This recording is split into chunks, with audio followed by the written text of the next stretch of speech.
Across the world, the Australian Rare Fauna Association stalks its own prey. OK, everyone, I think we're pretty well organised. Can you come in, please? We'll just have a... ARFA's mission, to hunt down an animal whose very existence remains a mystery, the Queensland tiger. You're going to be taking the western route, remember? Cars 2, 3 and 6 over on the eastern route. Don't leave your circuit at all, right? Keep recording everything you see, you know the usual procedures. And we'll rendezvous back at 20:30. Scientists refuse to believe there are big cats at large on the Australian mainland. Eyewitnesses disagree. The searchers hope the textbooks will have to be rewritten. Well, we try to go to areas where reported sightings of the animals that we study at this time of year are most frequent. But every now and again we get a tantalising sighting or two which makes us say, well, let's go out and do some more research. This particular animal we're talking about is something that's often referred to as the Queensland marsupial tiger. From the rainforests of far north Queensland all down the eastern coast have come reports of Australia's big cat. In 1910, a hunter in Kuranda boasted, "Most of the tiger cats I've killed were about 4 feet long with black stripes." From the Bellenden Mountains in 1925 came reports of an animal that was very savage. Its coat was beautiful and striped like a tiger. In 1923, frightened locals told the director of Melbourne Zoo about a large tiger cat, as big as a bulldog with brindled fur and very large eyes. They said it doesn't hesitate to attack a man and often killed their dogs. This unique picture from Ozumkudnook is the only known photograph of the Queensland tiger. Last time she saw a wombat, she ran over it. Tonight, ARFA's search has drawn a blank. Well, it was very good if we were looking for ring-tailed possums. We saw plenty of those.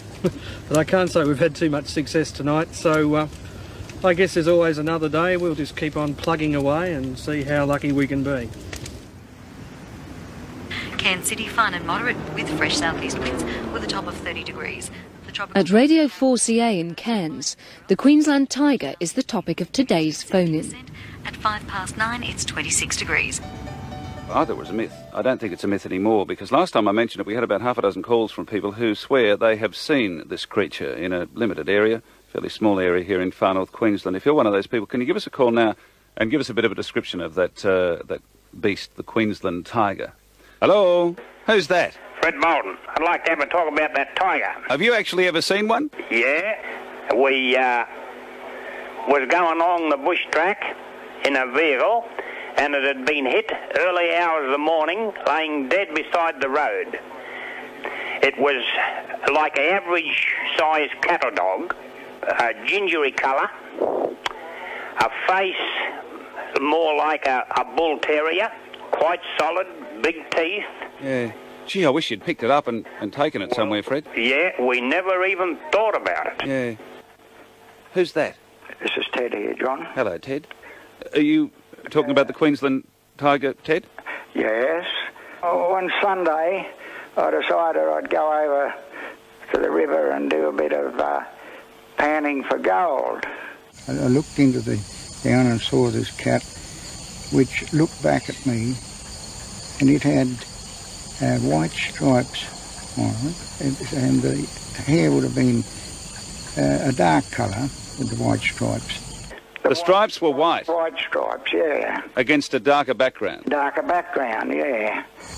Going on the markings and the size of the cat, I would say it must have been a Queensland tiger. Hello, Charlie. Well, I've listened with interest to Fred, Ted, Stan and Dan. I think there's a Queensland tiger, and I've seen it. Well, actually, Nigel and I were both cutting pine, hoop pine, up on Mount Stanley, which is at the headwaters of the Brisbane River. And we were walking along a snigging track, and suddenly I saw, looked very much like a tiger. And it did 2 half rolls on a big old pine stump that must have been about that wide across. And the tiger took up the full distance across like this, and as it was doing the couple of rolls, I said to Nigel, "Hey, Nigel, can you see that, what looks like a tiger?" Can you see what I see, you said? Oh, can you see what I see? Charlie, this was the Queensland tiger, wasn't it? Of course it was. And the most distinctive feature there was 2 curved horizontal white stripes.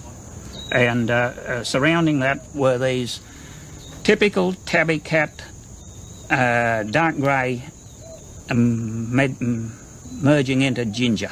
It reminded me very much of a cat that is going to spring on prey. And I think Nigel said, well, we'll keep our axes handy. Right, we'll keep our axes handy. And we walked by, and when we walked by... Boy! I don't think Nigel actually saw it leave the stump, but he saw it after it left the stump. It was a tiger of some sort, and that's why one didn't talk about it very much, because bush people were mostly pretty sceptical, but I've reached the stage in life now if I tell it as it was, and that's how it was. Good on you, Charlie. We'll talk to you again one day. thank you. Cheerio for now. Thanks, Charlie. What an amazing story.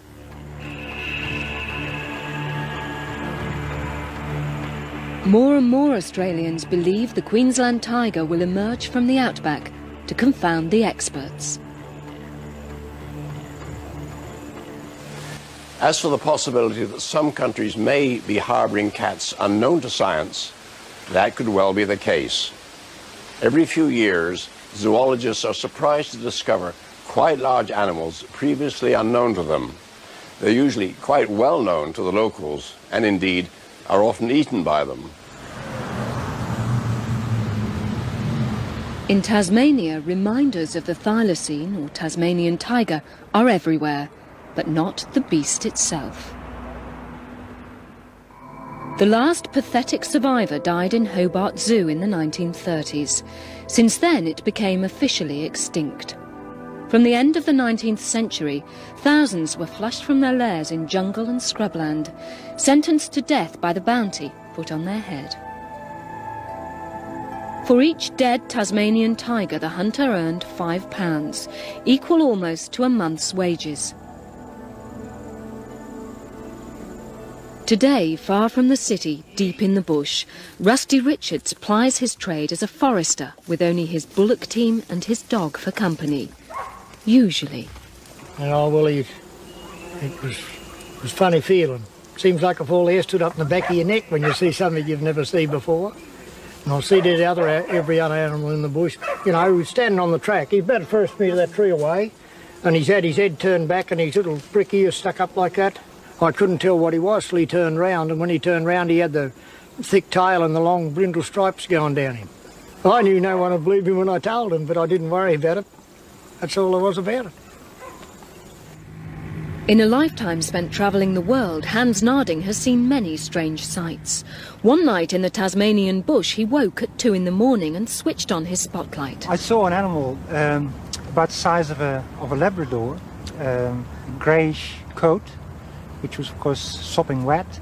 You could very clearly see the stripes on his shoulders, which I counted. There were about 12, where they faded out towards the back. And he had that characteristic big diamond-shaped head of a Tasmanian tiger. And at one moment he actually dropped his lower jaw and his tongue fell out, and he slightly turned his head. I could see his teeth. And he just stood there. Well, it was one of the highlights of my life. It was just blew my mind. Bob Green, once curator of the Launceston Museum in Tasmania. Of all the evidence brought to him, the most graphic comes from Bushman Lloyd Poke and his photo album. Well, in all these prowling that you've done over the years, Lloyd, how close have you got to them? What's the closest you've ever been? Well, I've actually had one in my hand, Bob. I've got photos there somewhere. I jumped on him over the top and scuffed him like around the neck like a dog, but I found out he had no loose skin there, and I had to really dive the fingers in and crouch down on top of him to hold him down. And I had my legs and knees a little bit far apart, and he kicked up his hind leg, and that's where he caught my arm, so he ripped my jumper. See what you think of this. Fella brought me this a while ago, and he said, "What do you think of that?" And that's a ripper. That's oh God, nearly conclusive evidence. Well, you can't imagine. Anything else from anything else, can you? You don't see them every day, though. They're not an everyday thing you see in the bush. Word. No, well, that came from out the other end of Tasmania. Maria Island lies off the coast of Tasmania. Here, the world's expert on the Tasmanian tiger has set up a reserve for it. For Eric Geiler, it's an act of faith. In a lifetime of searching, he's never seen one. Well, the notion was that we would have somewhere to put a pair of Tasmanian tigers if we were lucky enough to catch them, or if somebody produced a pair, we would have somewhere to put them. Then we looked at this island, which presented everything we wanted. It has open grasslands like we have here. At a long point further down, it has savanna woodlands, it has mountain tops, it's got a range of the habitats that you get in Tasmania, and it had enough food in the form of wallabies for the thylacine to feed on. We're getting fewer and fewer reports of the animal, and I think it's very, very, very much teetering on the edge. It's very, very dodgy. There's no point driving in a vehicle because you don't see footprints, you don't see signs, you don't hear anything. So you just walk and walk and walk, and I've walked over most of Tasmania looking for the darn thing without any success. Get a bit depressed at times. I'm sure that in some cases people really are seeing big cats. In Britain, in the 1970s, a law was introduced to